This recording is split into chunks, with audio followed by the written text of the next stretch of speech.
இந்த குழுமியிருக்கும் அவையோருக்கும் சான்றோருக்கும் என் போன்ற நண்பர்களுக்கும் என் முதற்கண் வணக்கத்தை தெரிவித்துக் கொள்கிறேன். என் பெயர் சுவா பிரபாகரணி.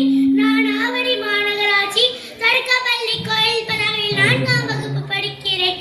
திருக்குறள் 2 அடிதான். ஆனால் 2000 ஆண்டுகளுக்கு மேலாக அதற்கு புது புது பொருள்கள் சொல்லி உலக மக்கள் எல்லோரும் புது வழியை நல்வழியை சொல்லக்கூடிய உலக இலக்கியமாக உயர்ந்து நிற்கிறது. அதனால்தான் மணக்குடவர் பரிமேலழகர் தொடங்கி முத்தமிழறிஞர் கலைஞர் அவர்கள் உள்ளிட்ட ஏராளமானோர் திருக்குறளுக்கு உரை எழுதியுள்ளனர். அவ்வழியை பின்பற்றி இன்று பொருளுடன் சில திருக்குறள்களை கூற விளைகிறேன். தவம் அறுத்து பால் துறவரவியல் தன்னுயிர் தானர பெற்றானே ஏனைய மண்ணுயிர் எல்லாம் தொழும் பொருள் தனது உயிர் என்கின்ற பற்றும் தான் என்கின்ற செருக்கும் கொள்ளாதவர்களை உலகம் புகழ்ந்து பாராட்டும்.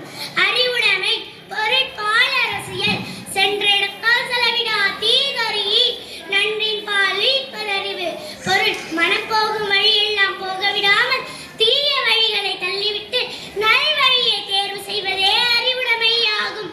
பெரியாரை துணைக்கோடல் பொருள் பாலரசியல் இடிப்பாறை இல்லாத ஏமரவண்ணன் கெடுப்பா இல்லானும் கெடும் பொருள் கடிந்த அறிவுரை கூறும் பெரியாரின் துணை இல்லாத காவலற்ற அரசன் பகைவர் எவரும் இல்லாவிட்டாலும் கெடுவான். சுற்றந்தழா பொருள் பாலரசியல் பொது நோக்கான் வேந்தன் வரிசையா நோக்கி அது நோக்கி வாழ்வார் பலர் பொருள் அனைத்து மக்களும் சமம் எனினும் அவரவர்க்குரிய ஆற்றலுக்கேற்ப அவர்களை பயன்படுத்திக் கொண்டால் அந்த அரசை அனைவரும் மரணாக சூழ்ந்து நிற்ப.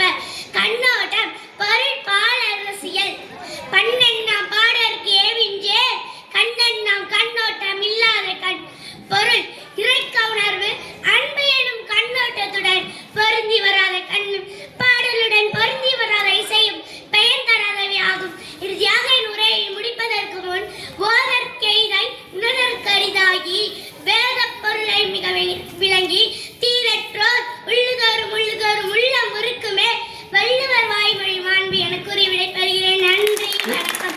தமிழ் வாழ்க, தமிழ் தாய் வாழ்க. எஸ்.ஏ. பிரபாகரணி, ஆவடி உன்னோட பேச்சு சரவடிமா. வாழ்த்துக்கள். மென்மேலும் புகழோட வந்து பார்த்தீங்கன்னா சிறப்பாக பேசணும். மிக சிறப்புமா. வாழ்த்துக்கள். நன்றி.